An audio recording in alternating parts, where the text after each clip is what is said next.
If you're able to use content to create attention, and then you can turn that attention into trust, that trust then allows you to have optionality to do lots of different things. What's the key to actually growing that subscription base, whether it's free or paid? I spent a large part of my career at a company called the Motley Fool. I briefly became the CEO of The Hustle prior to the acquisition by HubSpot. And then I ended up going over to HubSpot for almost 2 years post-acquisition. And then I went and I became the CEO of Hampton, which is a private tech community. How do you decide what to charge for a community? Like you said, Hampton's 10,000 plus. I don't know what was EO, Norm? It was 5,000 back in the day, but then there was a lot of additional charges. Like university might be another 10,000. How do you decide, do I do $1,000 one or do I do a $10,000 or $25,000 community? I think there's a couple different ways to look at it. I mean, the first... You're watching Marketing Misfits with Norm Farrar and Kevin King. Hey Norm, good to see you, man. How you doing? Oh, pretty good. Geez, I haven't seen you in such a long time. I know it's been a minute or two, hasn't it? It has. For a lot of people that don't know, we record the Marketing Misfits podcast obviously in advance because it's recorded, but we record like three every not every Tuesday, but 3 per day. And then they get released out, and sometimes it's a couple months in between times that they get released out, depending on how many are in the queue. But it's so sometimes Norm and I see each other several times all day long. But when people see each other a lot too, a lot of times that's called a community. Isn't that, Norm? We love talking about communities, by the way. We do. We both have communities ourselves, and we're always trying to grow them. We have newsletters ourselves that help in the cycle of those communities and help monetize it. And, I have the $1 Billion Sellers Club community that I leverage off the newsletter and off of my live events. And our guest today is someone who's, I reached out to him. I can't remember exactly where I heard him speak, or he wrote something, or maybe he was on My First Million podcast or something. I can't remember exactly. I was like, that's this kind of guy we need to get on. This is someone thinking outside the box when it comes to building communities. He was involved with the newsletters like The Hustle. A lot of you might know The Hustle. He was involved with a community called Hampton, which is like what's that one that you're involved in? EO or whatever. It's a kind of they got like 1,000 plus members or something in this community of entrepreneurs. So he's a master when it comes to doing these kinds of things. So I think it's going to be an interesting talk today, and I'm excited because I think I'm going to learn a few things myself with our guest, Jordan DiPietro. All right, so why don't we just bring in Jordan? What's going on, guys? Hey, how you doing, Jordan? Good to see you. I'm doing great. Great to be here. You know what, Jordan? I gotta say this. Kevin talked to me just before the podcast, and this is one of the first times I can say this. He's actually a fanboy. Oh, wow. I don't know. He's blowing you up, Kevin, right off the spot. I'll try to achieve some big expectations here. Yeah, I don't remember where I heard. I think it was on maybe in My First Million, or maybe, I don't know, it was you blog post or a LinkedIn post or something. I was like, this is the type of guy we need to get on the show. Or maybe it's Matt McGarry, maybe his podcast. That could have been it. Yeah, that could have been something like that. I was like, I got to get him on the show. So I reached out on LinkedIn. I don't think we were connected. I was like one of those guys that's like spamming you in the paid LinkedIn service or whatever. Yeah. And you responded. So I don't know why you responded, but I'm glad you did. Yeah, it was the word misfit in the podcast title kind of sung to me. So I've always kind of aligned myself with that word. Anything related to band of misfits or misfits, I was like, all right, these guys seem cool. So I'm excited to be here. Well, I appreciate it. Appreciate you coming on. Yeah. So, tell us a little bit for the audience that doesn't know who you are. Maybe just give us a little rundown of what's your story. Yeah, for sure. So I'm first and foremost, I'm a father of 2. I've got 2 kids born and raised in Philadelphia. I spent a large part of my career at a company you guys might be familiar with called the Motley Fool. I was there for almost 13 years. So I started there as a writer covering the tech and the media sector, writing about stocks and the stock market and investing. And obviously over the course of a really, really long career, I did lots of things. I was in charge of product, in charge of membership. I ran our marketing department. And when I left, I'd been the chief growth officer there for maybe 2 or 3 years. And I left the Motley Fool and I briefly became the CEO of The Hustle prior to the acquisition by HubSpot. You guys are probably familiar with the Hustle newsletter. And then I ended up going over to HubSpot for almost 2 years post-acquisition. I ran our media department. So I was in charge of all of our newsletters, the HubSpot blog, our podcast network, our YouTube network, and our creator program. So I did that for roughly 2 years. And then I went and I became the CEO of Hampton, which is a private tech community you guys mentioned on the intro. And I did that for a little over 2 years until I left in March. And now I'm doing my own thing, writing my own newsletter and advising and coaching CEOs and founders, and just been an incredible ride. But your newsletter is on Beehive, not on HubSpot. Oh man, Kevin, way to zing me right off the gate. Oh, getting a little red already. Well played. But I don't blame you. I mean, I think HubSpot's a good platform, but Beehive has just done a really good job on really zeroing in on that newsletter. Both of us have newsletters on Beehive as well. Well, give me a second to defend my honor. All right. I will say I do like Beehive very much. HubSpot has very robust functionality that I don't quite need yet. So props to all my HubSpot people. I have not abandoned you. It is a great product. Whew. Coming out of the gate, Kevin. I love it. That was awesome. But so, I mean, your background is it fits into a lot of kind of what Norm and I do. Just Norm and I are pretty well known in the Amazon space, and we're moving out into the marketing space now. We both have individual podcasts that focus more on the Amazon side of things, and we do this one together. It's more on the marketing, general marketing, outside the box type of stuff, because those two worlds are kind of merging. It used to be there was people selling just on Amazon, that's all they did, and the people selling on Shopify and other platforms, and now it's kind of like all in one. And you got to really be everywhere now. So that's one of the reasons we do this. But part of what we do is the big thing is that Norm and I have had big success with, and that's one of the reasons to get you on, is in building communities. We've used the podcast. He has his podcast Lunch with Norm has a big community on WhatsApp. I have a community on WhatsApp as well for my $1 Billion Seller Summit stuff. And then also I just 2 months ago, I started one back off the back of the newsletter called $1 Billion Seller Club. So I'm taking the newsletter people and upgrading them into a membership club where I bring on speakers and they can interact with each other and basically monetizing the newsletter besides just sponsorships and ad stuff.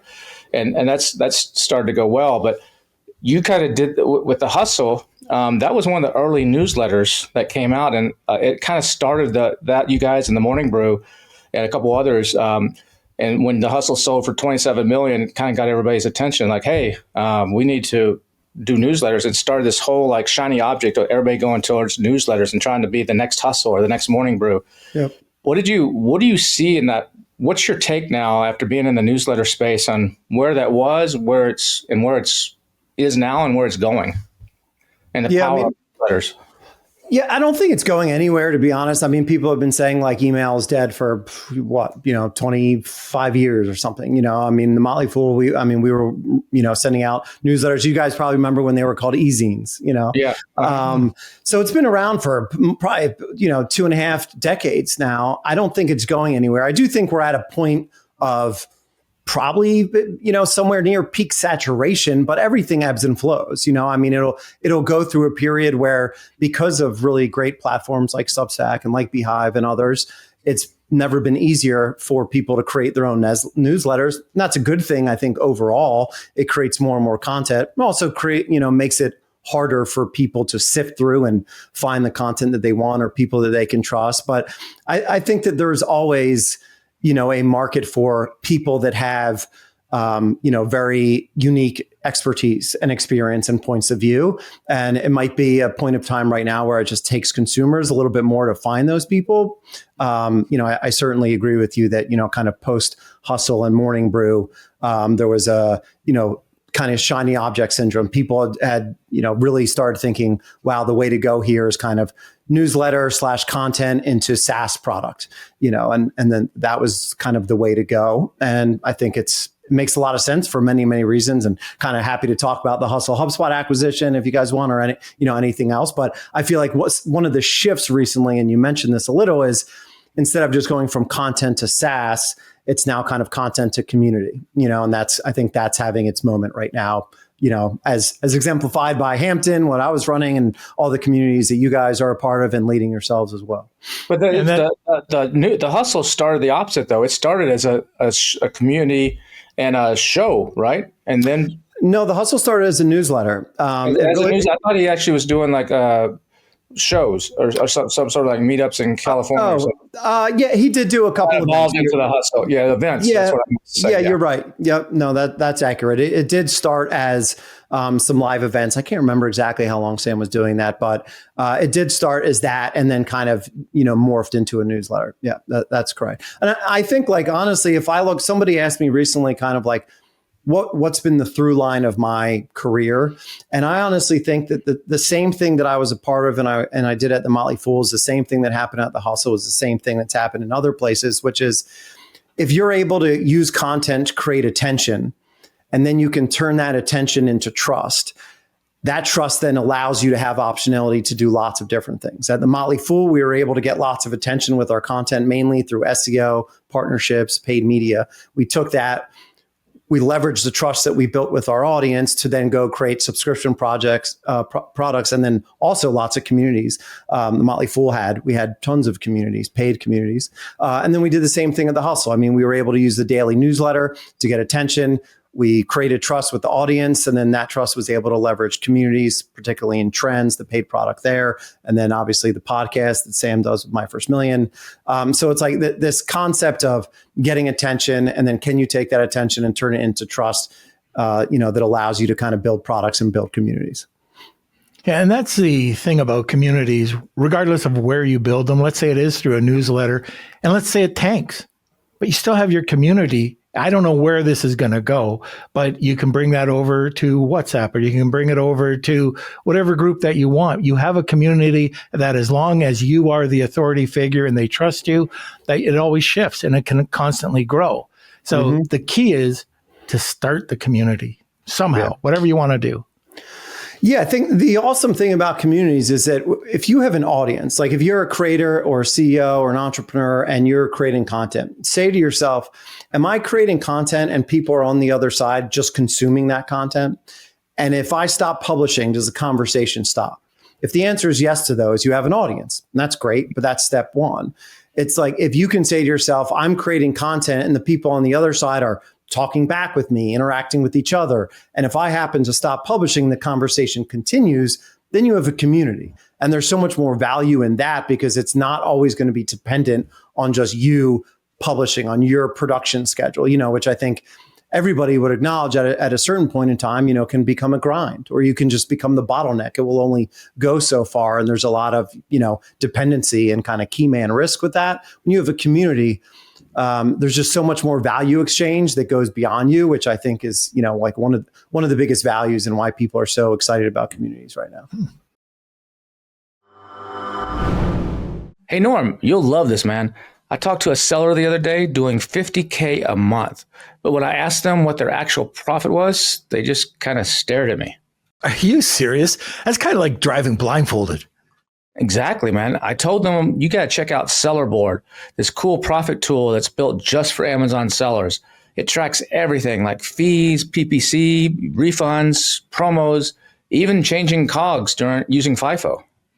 Aha, but does it do FBM shipping costs too? Sure does. That way you can keep your quarter four chaos totally under control and know your numbers, because not only does it do that, but it makes your PPC bids, it forecasts inventory, it sends review requests, and even helps you get reimbursements from Amazon.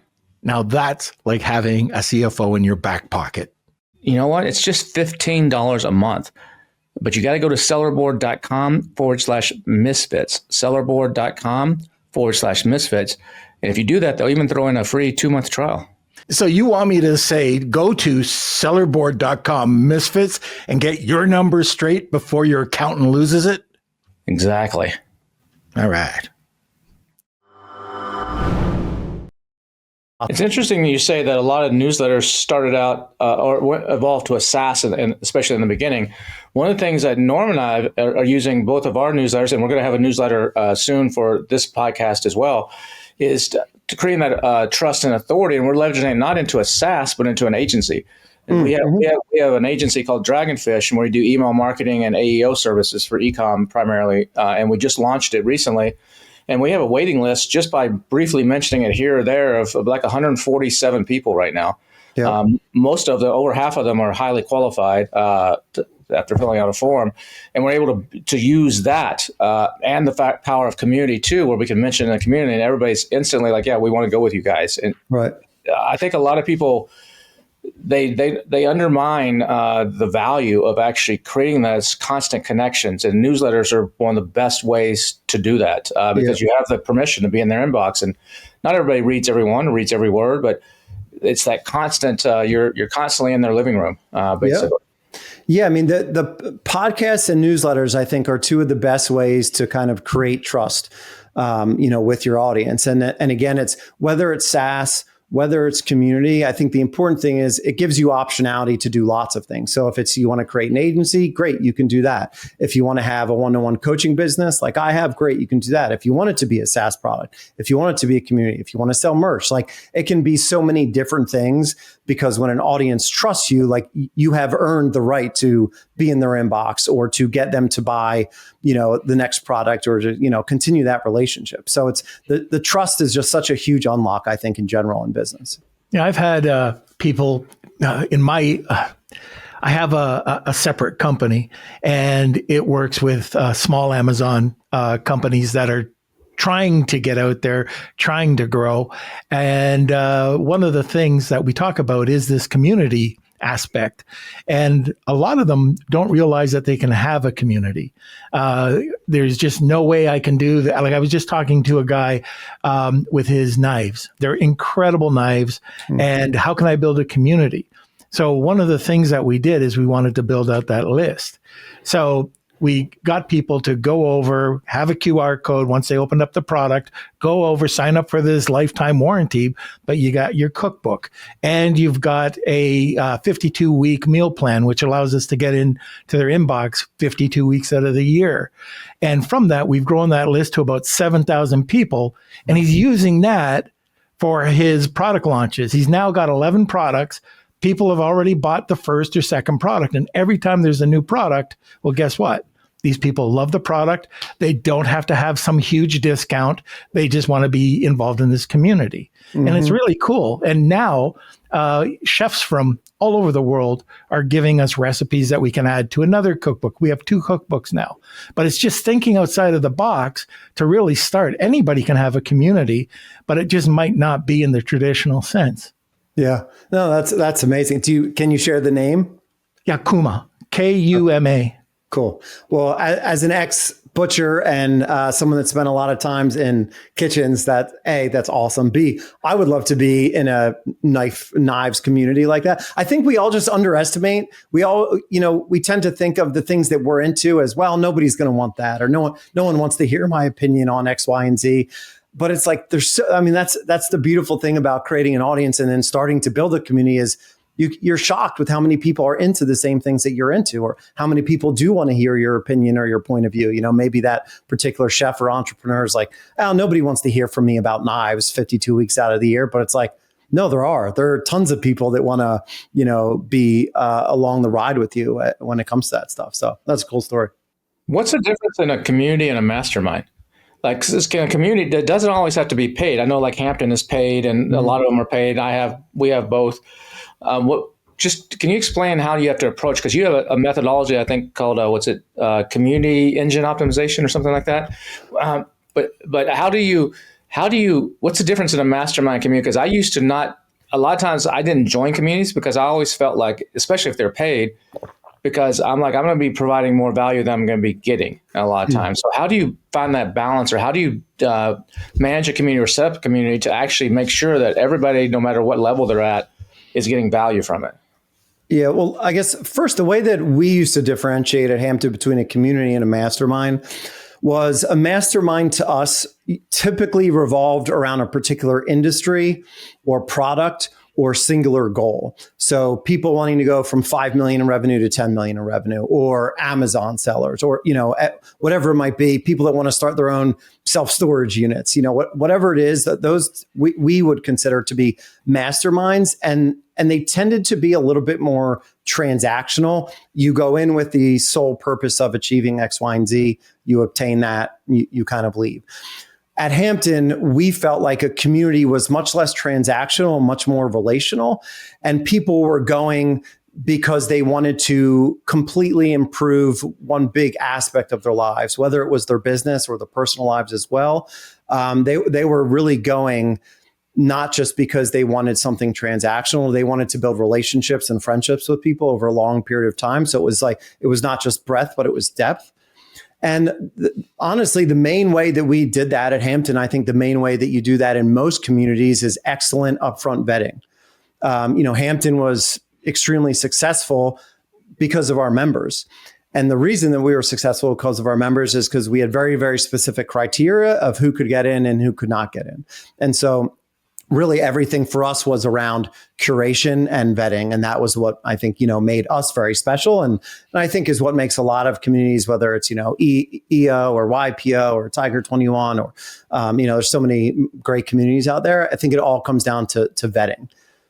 So that's kind of my opinion on the difference between the two. So not everybody gets in. Yeah. What were you looking for at Hampton? What were some of the just baseline to get in? What did they have to be? Yeah, so there was a specific set of kind of quantitative criteria. So to get into Hampton, you had to be a CEO or a founder of a business. Couldn't be a generational business. Couldn't be passed down to you. You had to be the person that started the business and the original founder and CEO. The company had to be doing 3 million or more in revenue, or you had to have an exit, I believe it was, of 10 million or more. If your company currently wasn't 3 million or more, you could still get in if you had a prior exit of 10 million or more. You had to be mostly based in the United States. And then there was a lot of, and that was just kind of bare bones, just to kind of get through to be able to get an interview with our membership team. But then the more important things, honestly, were all the things that we filtered through in interviews. So we interviewed every single prospective member. And then either myself or one of the co-founders watched every single interview ourselves. And the number one thing that we looked for was people who were interested in giving more than they were receiving. And that kind of comes back to the last thing I was talking about is so many people are looking for a way in or looking to get into a community or a mastermind so they can just kind of jump up to the next rung on the ladder or achieve X, Y, and Z. And what we felt like really made Hampton special was getting people who were just as excited to join a community to give back and to help others, because that's the only way something like that really works. Is if you have a lot of people who are looking to give, you're going to receive. In a community like that with 1,000 tech entrepreneurs who are very successful, you're going to receive the benefits. But the important thing to us was are we going to get a lot of people in there who are givers as well? And so, that was probably one of the biggest things that we looked for from a qualitative perspective. I belonged to EO for a long time. And one of the things I liked about it was, well, of course there was the networking, but it was the educational component. And whenever I traveled, if I had some time, I'd be able to go and meet people in different cities, go to their meetings. And then they had these universities where you could go to, and they were so cool. You learned so much. So as a young entrepreneur, so I joined, I think I was 28. And up until I was around just over 40, just a wealth of information and knowledge that I would never have got on. Well, put it this way, you got your street MBA through the knowledge of other people. It's just passed down. It was so good. And what you said about sharing and giving, that's everything about an organization like EO, which I highly recommend to anybody out there. Yeah, for sure. Couldn't agree with you more. Yeah. What do you do to keep the community engaged? I mean, like you said earlier, if you have to be involved as a founder, then you have an audience. If they're speaking with each other, but what are some of the things that are good within a community, whether that's Motley Crew investors or that's Hampton tech entrepreneurs or that's whatever? What are some of the core things that help foster and nurture a community? Are you going to point it out, Norm? Yeah, Motley Crew is the. I said Motley Crew. I said, yeah, sorry. It's all Motley good. Fool, sorry. All good. You'd be surprised how much that happens, or maybe you wouldn't. Sorry. At least 50% of the time. Yeah. Oh, good. So, I mean, honestly, when Hampton started, it very much a lot of times the way that things begin, it still does feel very audience driven, right? So maybe the first 3-6 months in Hampton, we had to model a lot of the behavior. So our particular community was in Slack. And that's where most kind of CEOs and founders at that stage are already running their business. So we figured there's no need to try to get them to be somewhere else, Discord, WhatsApp, whatever. They're already in Slack. So our community was in Slack. And we had 85% engagement in Slack, which was almost unheard of. And what we really focused on in the beginning was modeling the type of questions that we wanted to see people asking, modeling the things not only that we wanted to see, but also the things that we didn't want to see.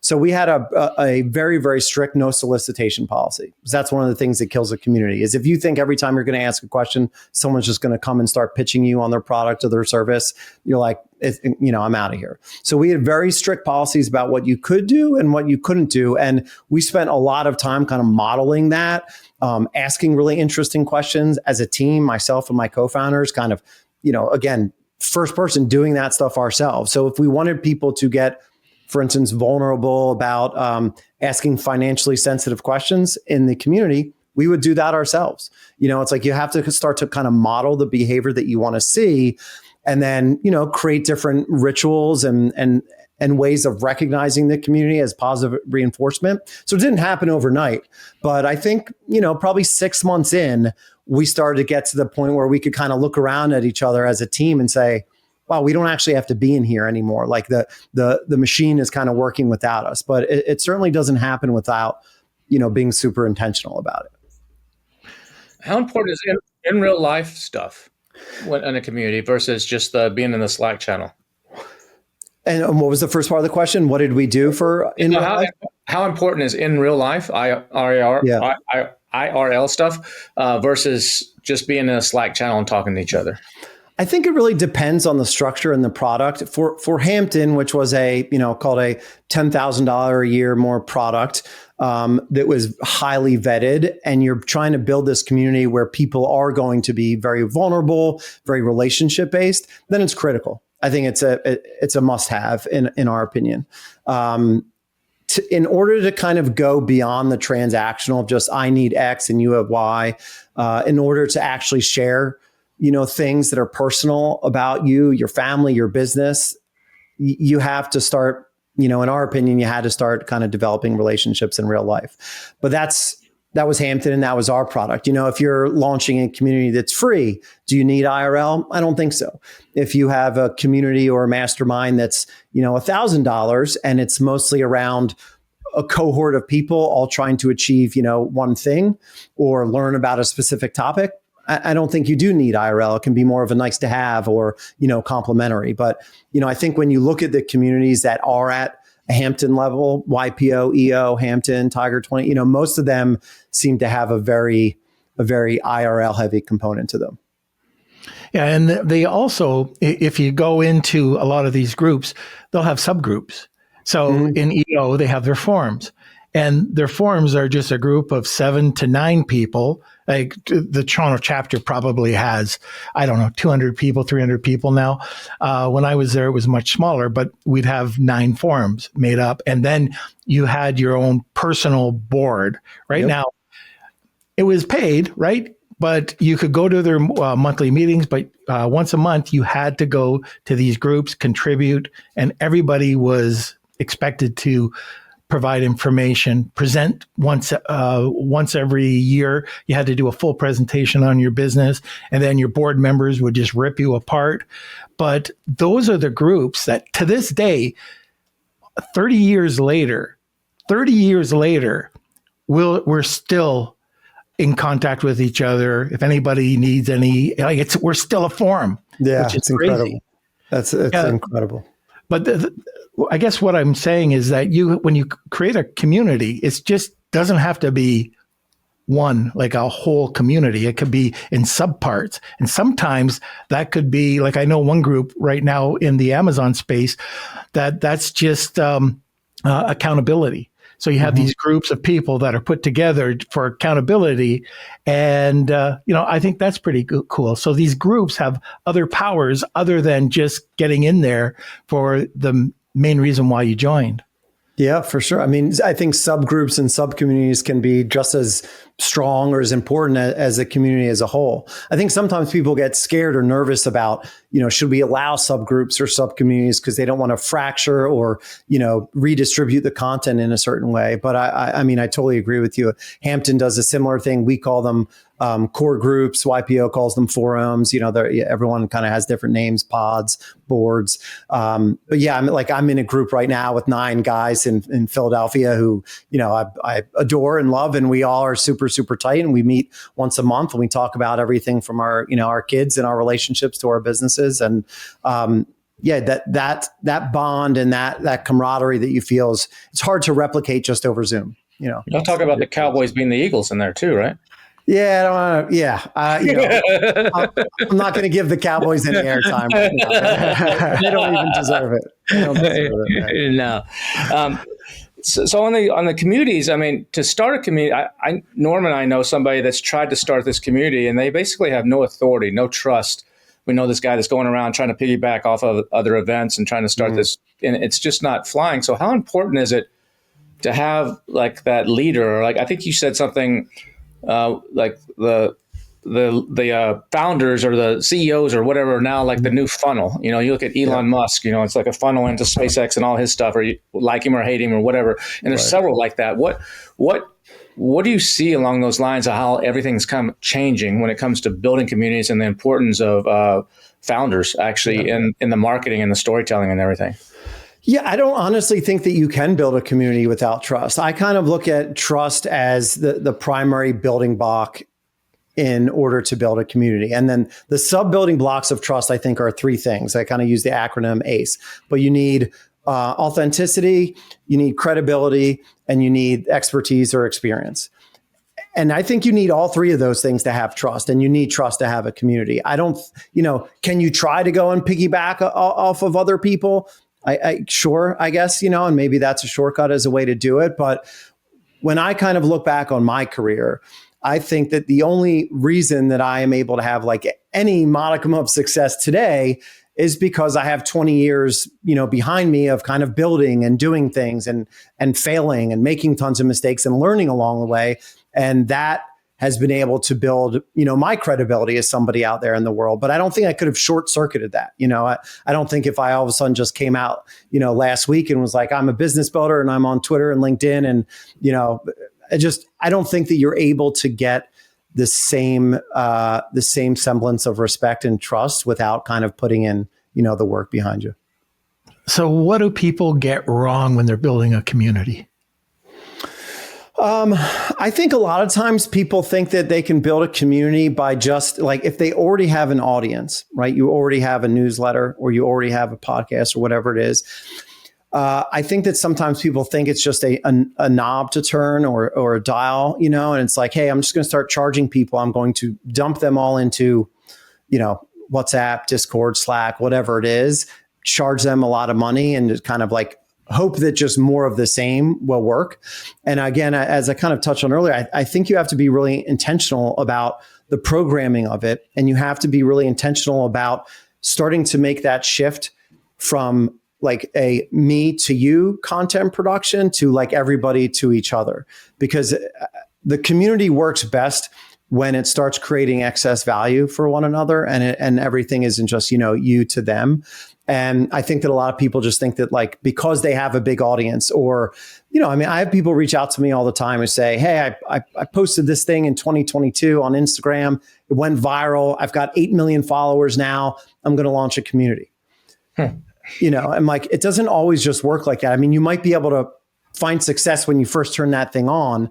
But again, if you don't actually have the trust, if you just have eyeballs, it's not the same as having trust or taste, and I think that's a big mistake that people make.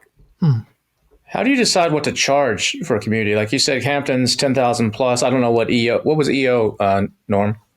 It was 5,000 back in the day, but then there was a lot of additional charges, like a university might be another 10,000, So how do you decide, do I do $1,000 one or do I do a $10,000 or $25,000 community? Yeah. I think there's a couple different ways to look at it. I mean, I always kind of start with my ICP. I'm like, who are the people that I'm serving and who are my customers and what do I generally think they can afford, right? For us, obviously, having people that were already doing over 3 million in revenue in their businesses probably means right out of the gate that you can charge them, north of some amount.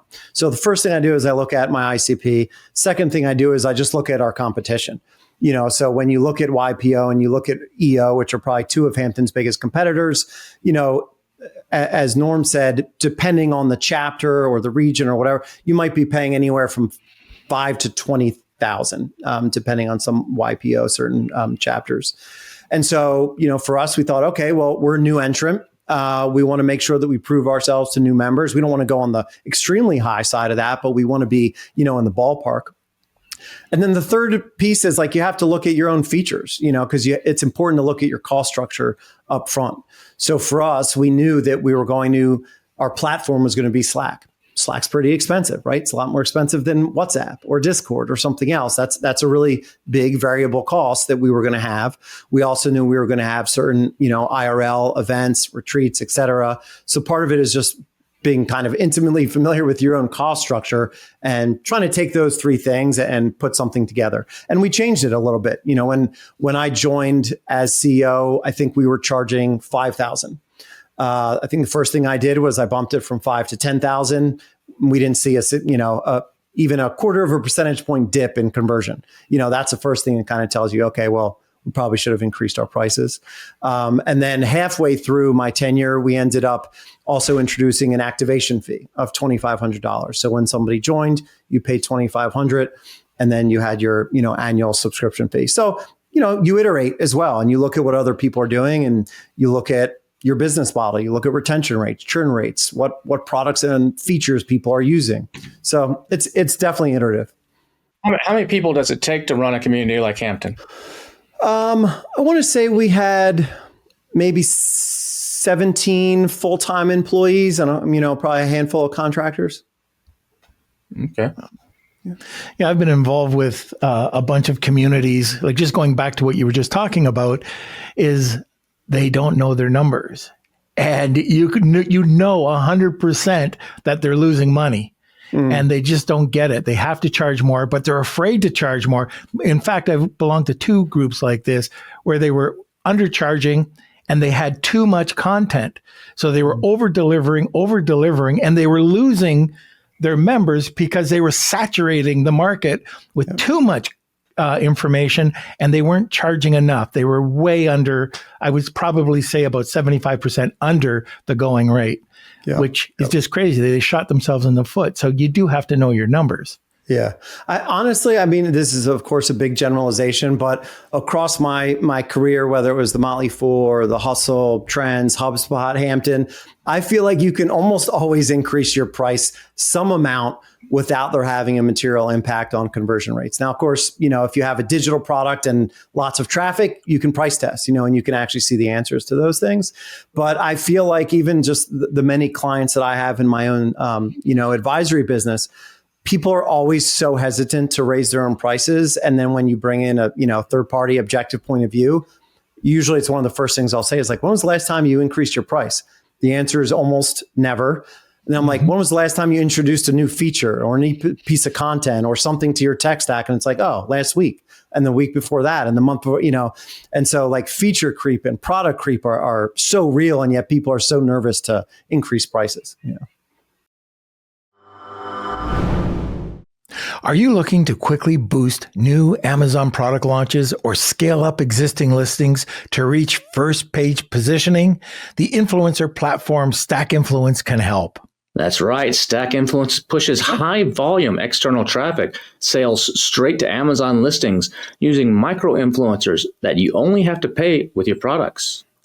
They've helped up-and-coming brands like Magic Spoon compete with Cheerios for top category positioning, while also helping Fortune 500 brands like Unilever launch their new products. Right now is one of the best times to get started with Stack Influence.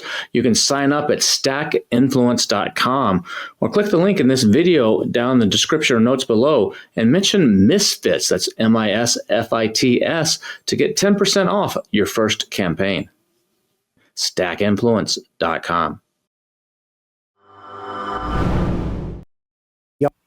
So on running the community, you do some stuff around AI and stuff now too, right? Are you talking about me in particular or Hampton? Yeah, you in particular. I mean, I talk about AI, and it's obviously, you know, I'm a customer like everybody is, but I don't have an AI business, if that's what you Okay.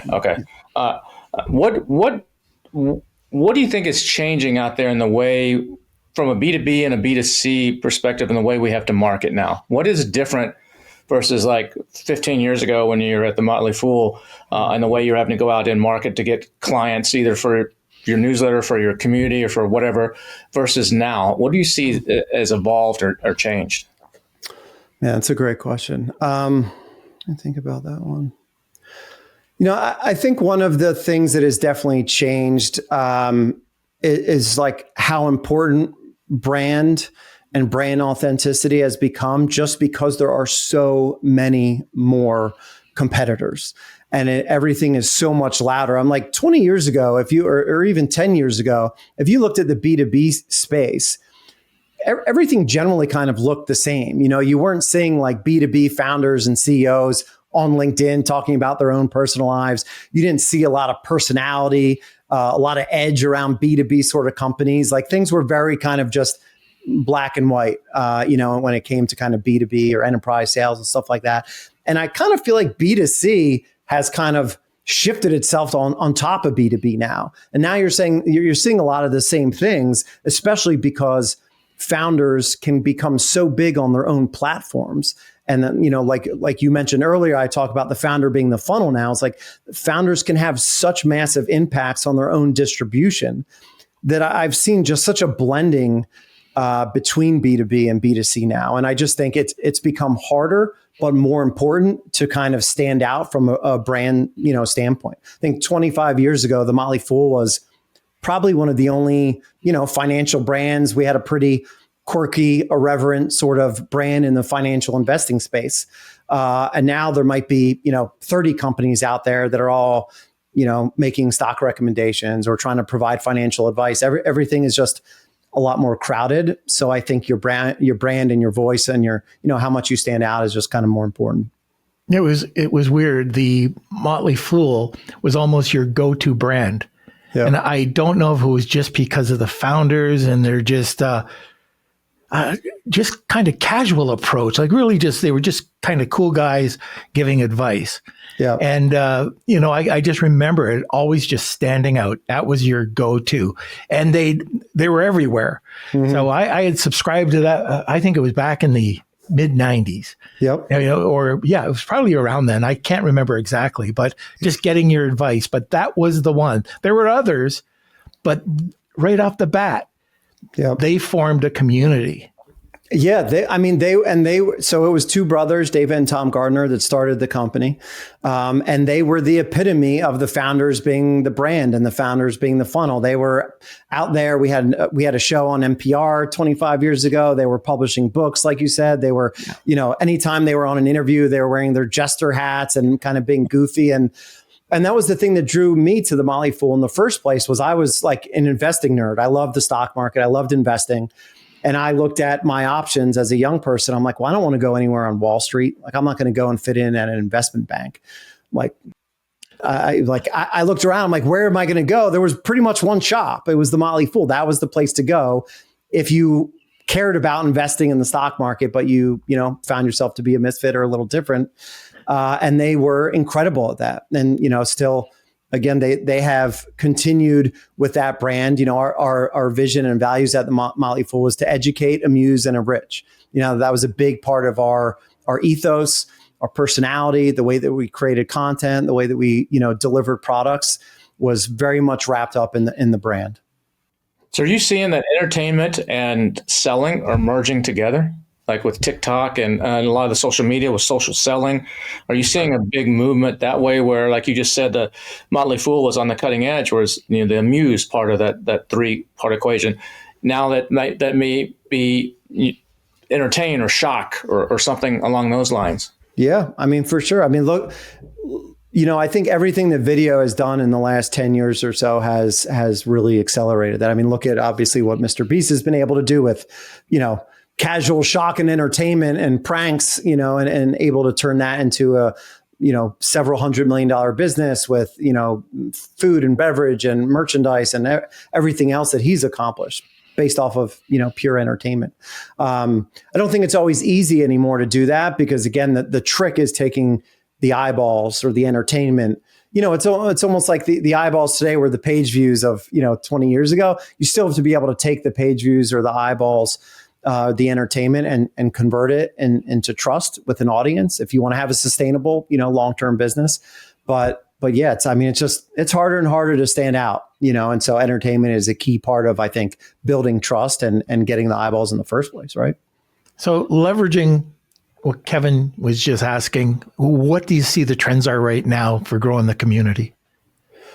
I think the biggest thing for growing the community is still wrapped up in the business owner and the founder themselves. And, I think that's what starts it. That's kind of the catalyst.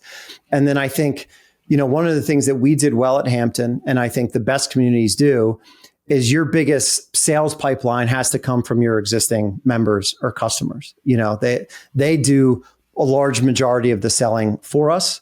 When people go on Twitter or LinkedIn and they say, "Hey, I'm considering, joining Hampton. Does anyone have any feedback or experience?"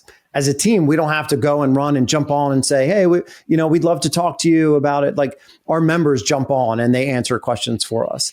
And I think that when it comes to a product that is as pricey as some communities are, where you also know that you're going to be very vulnerable, not just like emotionally, but sharing sensitive information about your company, your financials, your employees, hardships that you're going through.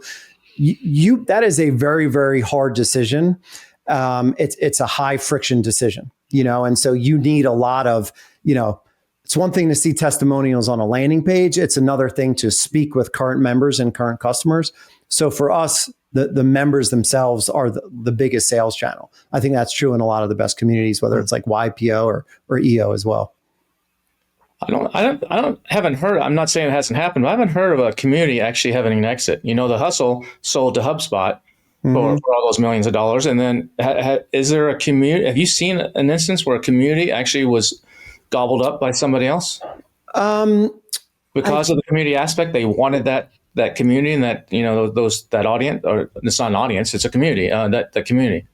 Yeah, I think Vistage, I believe that they were sold to a private equity. There's been a couple smaller companies that have sold to private equity firms. But there's not a lot. You're right. And I think, there's a couple other communities. There's one called Collective 54, which is run by a great guy named Greg Alexander, who I've become friends with. And his company is similar to EO and Hampton.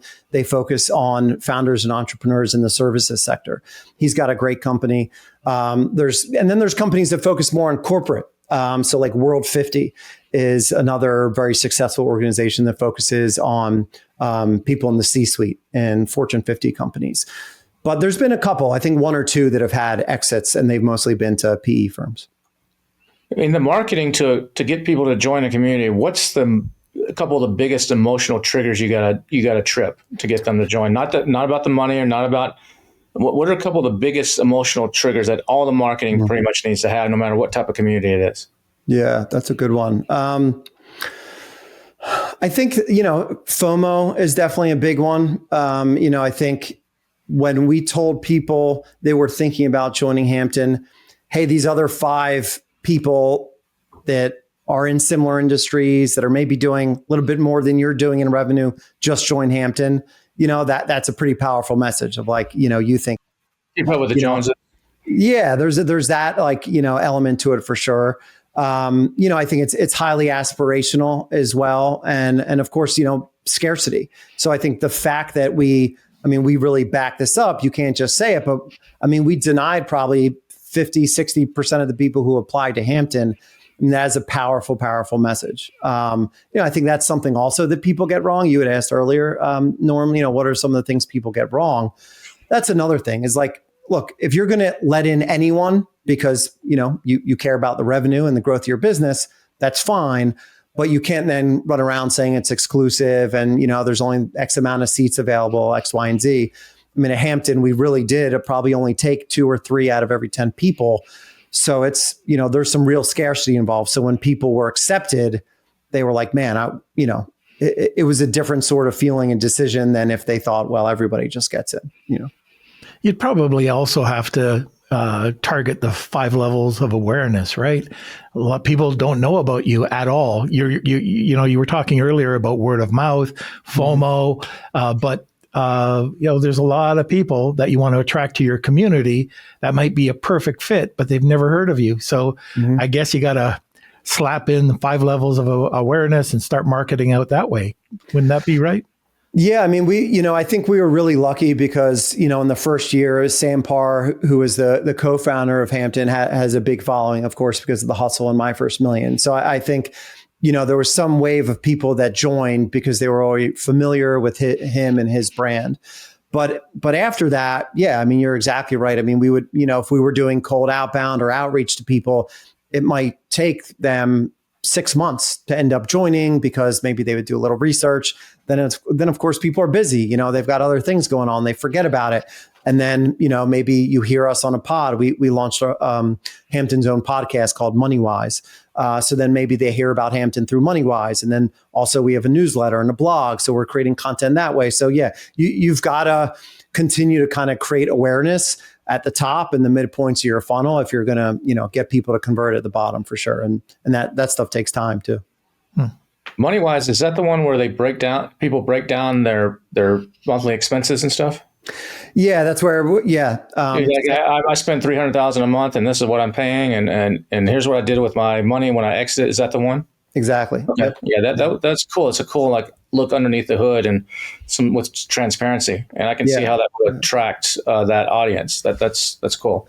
Yeah, because we started looking at, what are the things that people are talking about inside of Hampton that we know they don't talk about outside of Hampton? What are the questions that they ask inside the gate that they don't ask out there? You would be most people would be embarrassed to go onto Twitter or LinkedIn and say, hey, my monthly burn is $80,000 a month. Like what is everyone else spending, right? Nobody's going to say that. Yeah. But inside of a gated community where you feel like you can trust people and maybe other people have similar lives of you or, challenges or goals as you, then you feel more comfortable. So that was kind of where the idea came from, is why don't we start trying to take some of the conversations that are happening inside and see if we can get them happening outside. Can you share a mistake that you can share that's either helped you with leadership or helped you build a stronger community? Oh, sure. Yeah, I think there's a lot of mistakes that I probably made in the first year or so at Hampton. I think one of the first mistakes was I fell into a trap that we kind of talked about a little earlier, which was the need and the desire to add more things to the product, add more things, because when you're charging people so much money, $10,000 a year, that's a lot. And the people that you have in your community are very, very successful, entrepreneurial people. I felt a very intense, motivation to make sure that I was over delivering. And in doing that, I think that in the first year, we probably added too many things than we necessarily needed. I also think that probably one of the biggest mistakes in the first year was our ICP was way too wide. So just kind of give you an example is in that first year, we basically said, all right, if you're doing over $1 million in revenue and you're a CEO or founder, you can join. But what that ended up resulting in is we would have, let's say somebody was a bootstrap founder living in Boise doing $3 million in revenue. And then we would have a venture-backed founder in New York doing $100 million in revenue. It's like those people have radically different challenges, radically different businesses. One person might have 100 employees, one person might have 2. Their goals are different. What they want to talk about is different. And expecting those 2 people to be able to go into Slack and have a quick, honest conversation about what they need and solutions is not a recipe for a great community, because really what ends up happening is you realize you don't have as much in common with that person as you thought, or the people that are all doing 100 million in revenue find they're always at the receiving end of the requests from the people that are doing less. And so that was something we had to change pretty quickly at the beginning of my tenure. Was we had to narrow the ICP a lot more. That reminds me, Dan Sullivan, strategic coach, so out of Toronto. This goes back probably 30 years ago. And he was talking, and I think he was just launching it. And he had 3 levels. You had the 25,000, which was for X number of $1 million. You had the 50,000, you had a $100,000 level. And some of the people wanted to get into the 50. Some of the people that did not qualify wanted to get into the 100,000. And he said exactly what you said. If I took you, and if I've taken you, put you into the $100,000 mastermind, you're not going to be able to have the same needs and wants that this group needs, and you're going to drag them down. Yeah. So you had to qualify, and okay, well, you start off 25. Hopefully we can make you grow and you can qualify for the 50. But that's exactly what you were saying. It's so hard. It's so hard as a early stage entrepreneur or founder to say no.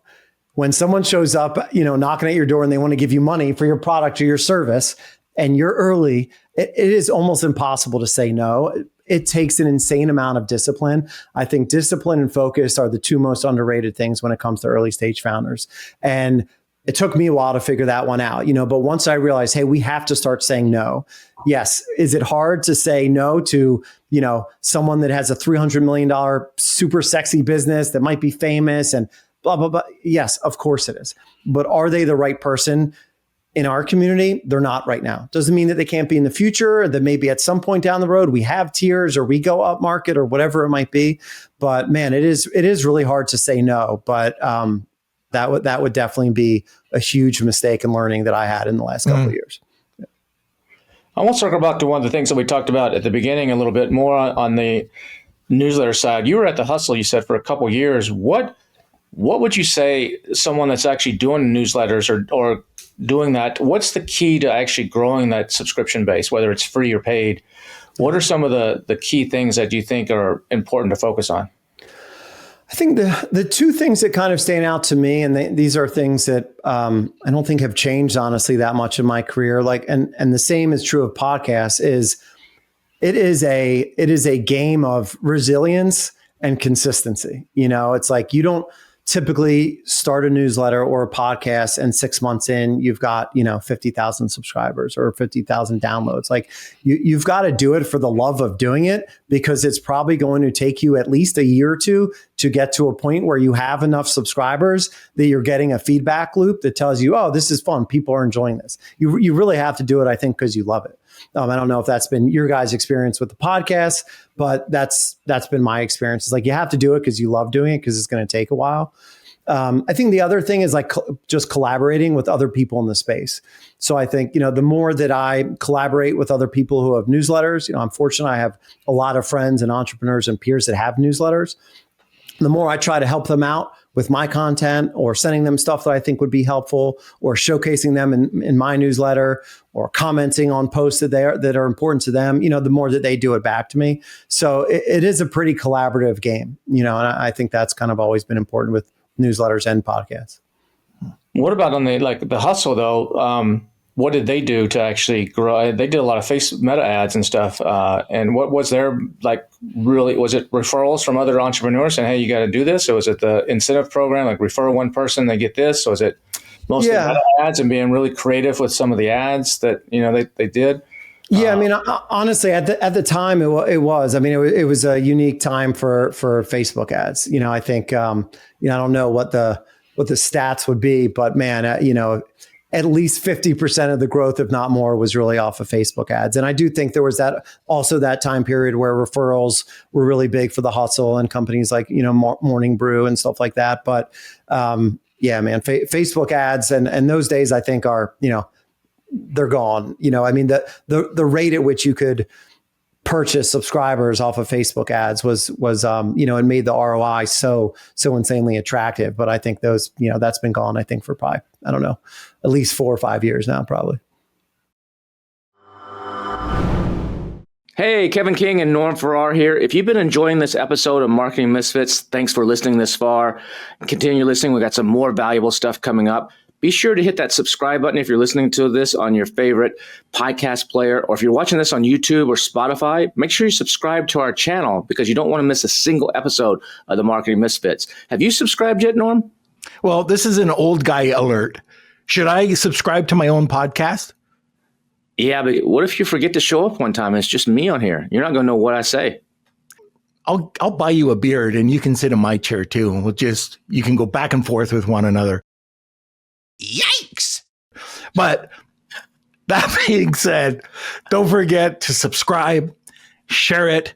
Oh, and if you really like this content, somewhere up there's a banner. Click on it and you'll go to another episode of the Marketing Misfits. Make sure you don't miss a single episode because you don't want to be like Norm. Oh. We're coming up to the top of the hour, and I've got just one last question. Yeah. Looking into the future, what excites you? Oh man, I so many different things excite me. I think there's been a lot of really exciting things about, AI. I think there's also been some scary things about AI, but I think as somebody who is if you're a builder and a tinkerer and you like, doing things on the internet and building things, I think it's hard for it not to be, a pretty exciting time. I also really, really enjoy doing podcasts. I love meeting new people and talking with people. And I've had a lot of fun, honestly, in the last 5 or 6 months, helping other entrepreneurs achieve their goals. I kind of mentioned earlier, I've been super, super lucky and fortunate in my career. I've had 20 amazing years. I feel just insanely kind of grateful for all the opportunities that I've had. So in the last 5 or 6 months, to be able to build a little bit of an advisory practice and work with entrepreneurs that are, maybe 10 or 15 years behind me, I can lend, my experience to them, help them create great content and kind of help them avoid some of the mistakes that I've made. That's just been a lot of fun at kind of this point in my career. All right, fantastic. Well, I do have one last question. This is my final question. Okay. At the end of every podcast, we always ask our misfit if they know a misfit. Oh, okay. If I know a misfit, who am I going to give you? So many people come to mind. Here, why don't I give you?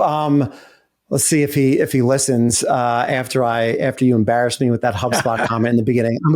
I'm going to give you Kieran Flanagan, who was one of my bosses at HubSpot. He was like SVP of marketing. He's been there for a really long time. He went over and was a CMO also at Zapier for a little while. Really great dude. I would consider him in the misfit crowd. Oh, fantastic. Yeah. All right. Well, if people wanted to reach out to you, how could they get a hold of you?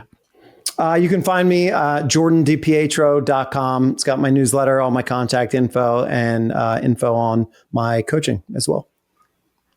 Awesome. Well, Jordan, I appreciate you coming on. We appreciate you coming on today. This has been fun. Thanks, guys. I had a great time, man. Appreciate it. All right. Awesome. Thanks again.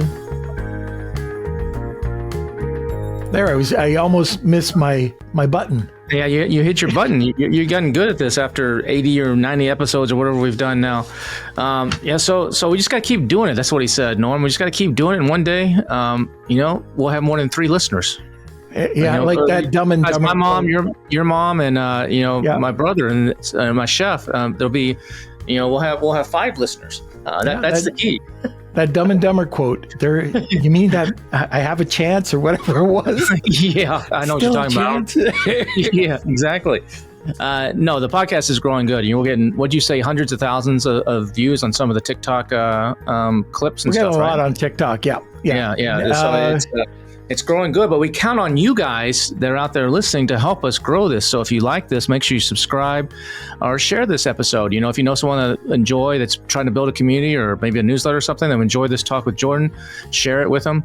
We're here every single Tuesday with a brand new episode. You can find us on Apple Podcasts, on Spotify, on YouTube, and the Talk Tickers. or TikTok or whatever. What the kids call it these days? I think it's Norm? called TikTok, Kev. TikTok. Yeah. For us fossils, For us old guys. Yeah. Yes. So I think what else we got, Norm? I think, one thing we should mention is YouTube. So if you want to check out all the long form videos, you can just go to Marketing Misfits podcast, and that's on YouTube. But if you want to check out the nuggets, the 3 minute and under, we have a secondary channel called Marketing Misfits Clips. And those are all the episodes, especially from this episode. We'll have 4 or 5 different clips out there, and it's just all the as we say, the nuggets. So if you're just looking for shorter content, go there. Awesome. See you again next time, Norm. That's it. We'll see you later. Take care.